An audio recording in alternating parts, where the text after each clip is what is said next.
Aqui estamos nós para mais uma oportunidade de estudos, de reflexões junto à doutrina espírita.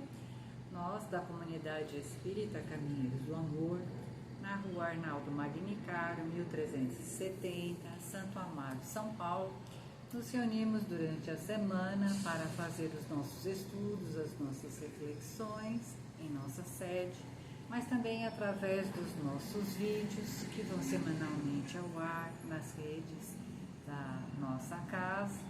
Então, vamos aqui, junto ao Livro dos Espíritos, fazer a nossa reflexão de hoje.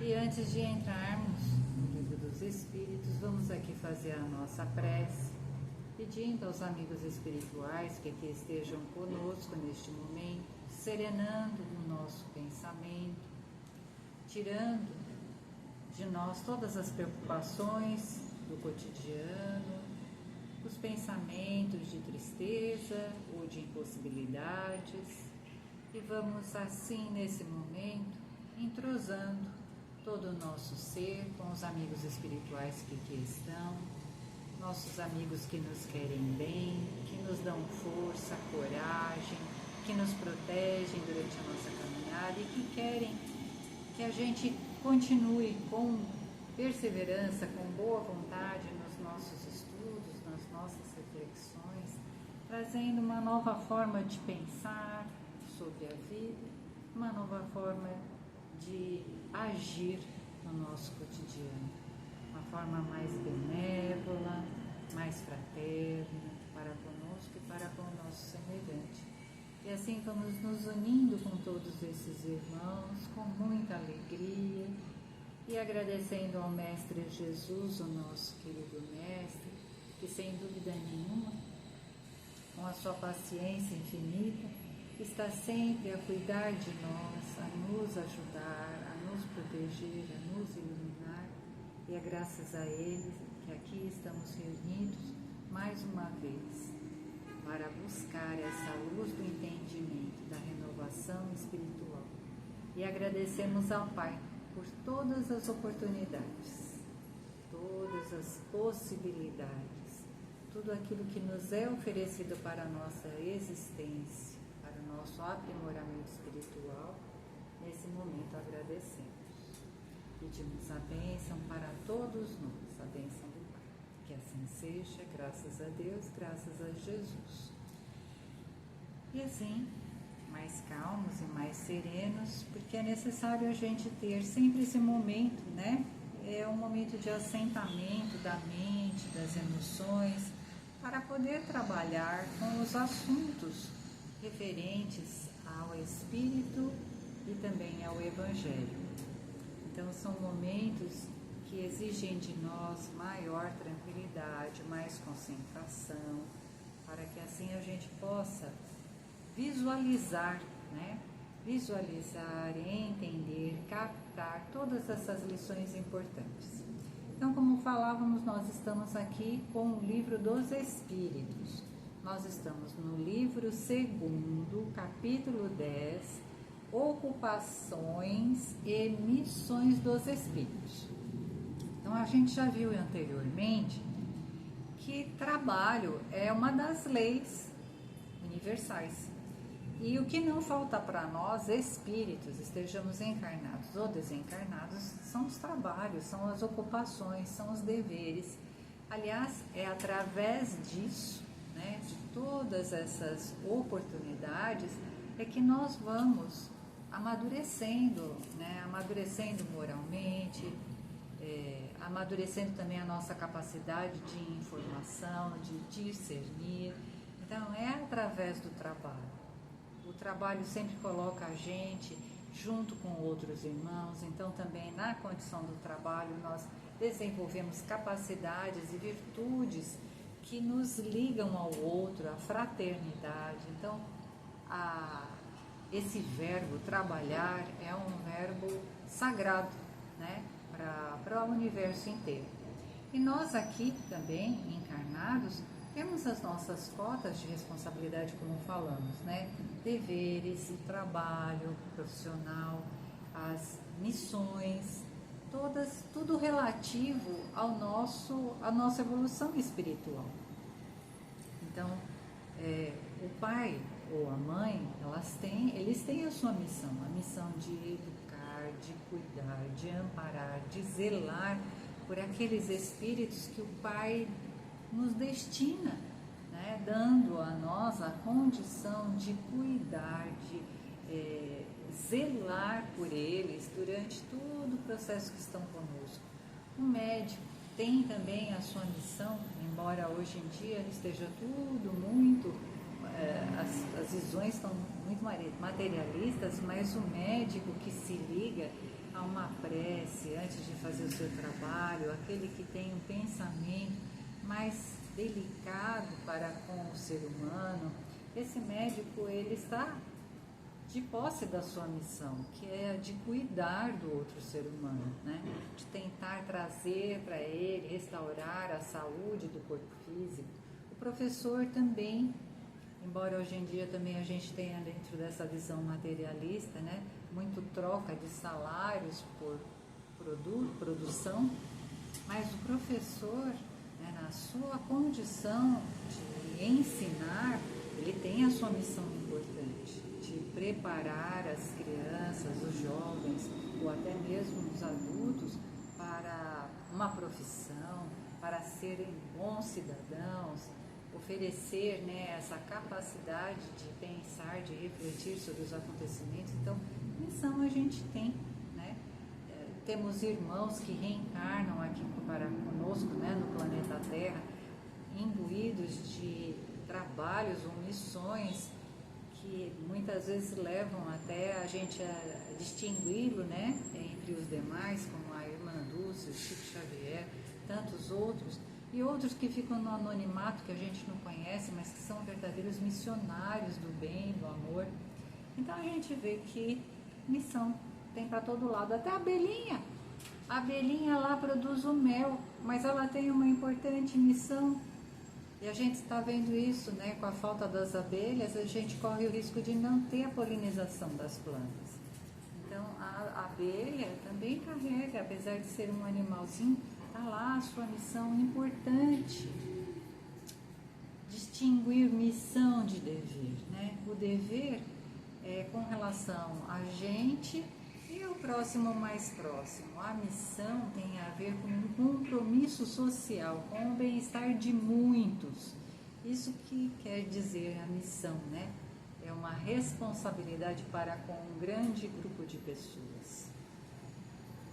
E aqui então as nossas questões é a 578, a 578A e a 579.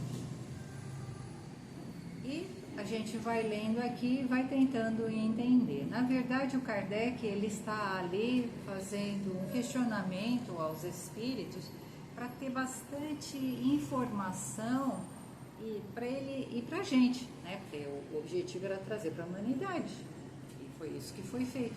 Então, para ele trazer uma informação corretíssima, que foi para isso que ele trabalhou, né?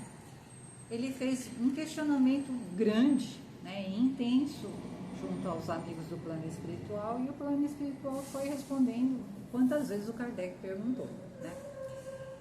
Então, o Kardec pergunta: o espírito pode falir na sua missão por sua culpa? Resposta: sim, se não for um espírito superior. Então, como nós dissemos, que Deus não dá o fardo maior do que a gente pode carregar. Ele não vai entregar para alguém uma tarefa, uma missão de grande responsabilidade, sendo que aquele espírito, né, não vai dar conta do recado. Tudo tem a sua dose de responsabilidade, né?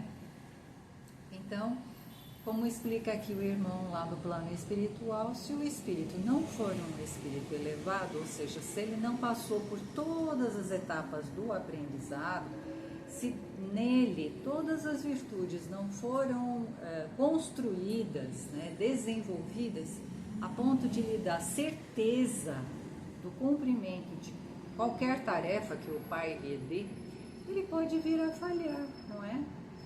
Por exemplo, a gente, enquanto mãe, enquanto pai, ou enquanto professor, professora, a gente dá tarefas de acordo com a capacidade. A gente nunca vai pedir para um aluno, para um filho, algo que ele não possa realizar.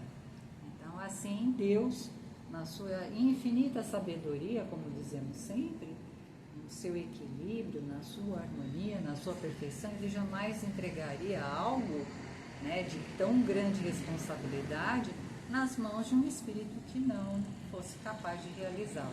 Então, se um espírito falha em determinada missão, foi porque ele ainda não alcançou esse patamar de espírito elevado. Ah, mas então por que Deus entrega para ele essa responsabilidade? Como nós falamos no início, as responsabilidades e os trabalhos fazem a gente fazer o quê? Crescer. E é através dos desafios que a gente cresce. Se ninguém entregasse para a gente desafio, a gente ficava chupando pirulito. E tudo bem, a gente nunca ia crescer, não é verdade? Mas como os desafios que chegam naturalmente com o processo da vida nos fazem crescer, a gente evolui, a gente amadurece, aprende a tomar decisões, aprende a ser ponderado, assim com todos nós que somos espíritos. Nós somos os espíritos. Às vezes estamos encarnados temporariamente. E quando essa fase do temporariamente se fina, nós estamos lá no plano espiritual. Então todos nós somos espíritos e passamos por este processo. Então vai ter horas que a gente vai dar conta do recado, tem horas que a gente não vai conseguir, talvez, não é? E aí vai depender por uma série de fatores. Pode ser que a gente não dê conta do recado, né? Porque somos ainda imperfeitos, não chegamos a ser um espírito elevado, como disse o nosso irmão, não temos uma competência tão grande que nos faça acertar completamente o planejamento que nos foi dado. Mas pode ser que também tenha outras condições, né? Outros impedimentos. Então tudo tem a sua condição, né? E a gente então aqui vai seguindo com o plano espiritual. E eu trouxe uma história muito bonita que assim, ela costura com o assunto de hoje aqui do Missão dos Espíritos e também prepara a gente para esse tempo bonito que está chegando, que é a comemoração cristã da Páscoa, né? E que a gente relembra todo esse processo de dor pelo qual Jesus passou, né? Então a gente lembra esse exemplo de fé, coragem, abnegação, resignação, todas essas forças, né? Determinação de ser o maior dos exemplos, né? Aqui encarnado para nós. A gente enxerga tudo isso em Jesus. E essa história que eu vou contar é sobre Pedro II, mais conhecido para nós, né? E quem é realmente Pedro II? Como nós estamos falando, todos nós somos espíritos e somos reconhecidos lá no plano espiritual por determinados nomes, né? Então, o Pedro II, na verdade, é Longinus. Mas antes de eu começar essa história, eu vou dizer para vocês onde é que ela está. Ela está num livrinho muito lindo chamado Brasil, Coração do Mundo, Pátria do Evangelho, que é psicografado pelo Chico Xavier e é Humberto de Campos que conta essa história. Ele fala de toda a história, né, do Brasil e de tudo que foi acontecendo em determinado período. E é lógico que está lá, um dos capítulos fala sobre Pedro II. Então, a gente sabe que Ismael é o anjo protetor do Brasil. O Ismael, ele está numa dessas categorias de espírito elevado, né? E o nosso querido Ismael, em dado momento, chega para Jesus e fala para Jesus: olha, Jesus, já houve aqui o processo, né, com Pedro I, da independência, as forças de Portugal, o exército, né, já deixou o Brasil, agora aqueles que estão aqui são os nossos, né, os que vão proteger a pátria. do cruzeiro, que é assim que eles chamam, né? Que é no Brasil. E nós estamos necessitando de um governante que seja capaz de conduzir a nação por caminhos de paz, de fraternidade, que seja um bom administrador. E o Ismael vai colocando todas as necessidades. Alguém que cuidasse do nosso povo, que trouxesse cultura, que cuidasse dos aflitos, que cuidasse dos escravizados, porque a gente tinha, né, os escravos. E aí Jesus convoca Longinos. Quem que é o Longinos? A gente estava falando desse espírito, né? Ele participou do momento da crucificação de Jesus. Longinos era um soldado romano que tinha uma patente um pouquinho maior, e ele comandou os soldados romanos que estavam acompanhando o Cristo durante todo aquele percurso, né? Até chegar lá ao momento da crucificação. E o Longinos estava presente naquele momento e foi ouvindo todas as conversas de todo aquele povo, né? Rebelde, pensamentos difíceis, né? Que estavam ali acompanhando aquele caminhar tão dolorido do Cristo. E o Longino então ouviu dos sacerdotes do Sinédrio, povo judeu, né? Nós estamos falando dos sacerdotes lá do templo, pedindo para que o Longinos quebrasse o joelho de Jesus, para que Jesus então morresse mais rapidamente, e dessa forma, tendo os joelhos quebrados, ele não seria reconhecido pelo verdadeiro Messias, que estava a história toda gravada já nas profecias, fazia parte do Antigo Testamento, estava lá relatado como aconteceria e como aconteceu com o Messias. E se houvesse essa condição dos joelhos quebrados, alteraria, né? Como não havia esse registro de que o Messias teria os joelhos quebrados, então Jesus não seria reconhecido como o Messias escrito lá nas antigas escrituras. E o Longinos ficou perplexo de tamanha maldade. E ele se negou a quebrar o joelho de Jesus. Só que a força, no momento, pressionou e ele perfurou as costelas de Jesus com uma lança, quando Jesus já está lá na cruz. E é muito bonito, porque Longinos tinha um problema de visão e sai do corpo do Cristo naquele momento da perfuração um líquido que cai nos olhos de Longino, e Longino volta a ver perfeitamente. Desse instante em diante, ele já tinha ele já tinha sido tocado no coração por aquele homem, né, que ali estava a sofrer por amor. Ouviu tudo aquilo que ele ouviu daquele povo cruel que estava ao redor, a caminho, né, da crucificação, e ele então se volta para a doutrina do Cristo e foge, né, porque ele, como soldado romano, ele abandona o posto dele de soldado. Só que ele é perseguido e colocado, né, em uma condição de justiça, e ele foi condenado à morte. Perguntaram para ele: você nega e a gente te deixa viver, né? Você nega Jesus e a gente te permite viver. Agora, se você não negar ao Cristo, você morre. E realmente ele não negou e acabou morrendo. E depois desta encarnação, o Longinos teve muitas outras encarnações muito bonitas, na qual ele teve uma porção de trabalhos, uma porção de deveres e foi evoluindo. Por isso que Jesus chama Longinos, porque ele não era qualquer espírito mais. Ele ainda não era um espírito perfeito, mas ele já tinha uma condição de dar continuidade a todo esse trabalho, a esse treinamento para evoluir mais um pouco. E o Longinos ouve Jesus. Jesus fala: Longinos, você está pronto para receber uma missão? É isso que está escrito lá no livro. Eu estou contando a história, mas quem quiser ler, vai lá ler. Jesus pergunta para ele: Longinos, você está preparado para assumir essa missão? E o Longinos fala para ele: olha, mestre, seja feita a sua vontade. O senhor sabe que eu dedico a minha vida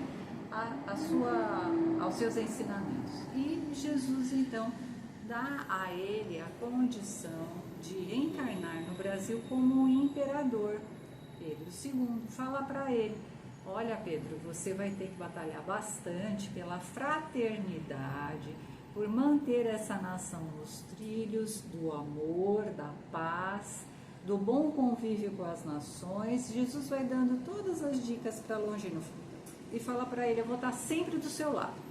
Você vai ser imperador do Brasil, é uma condição de muito peso, de grande responsabilidade, ao contrário do que pensam todos, do dinheiro e do poder.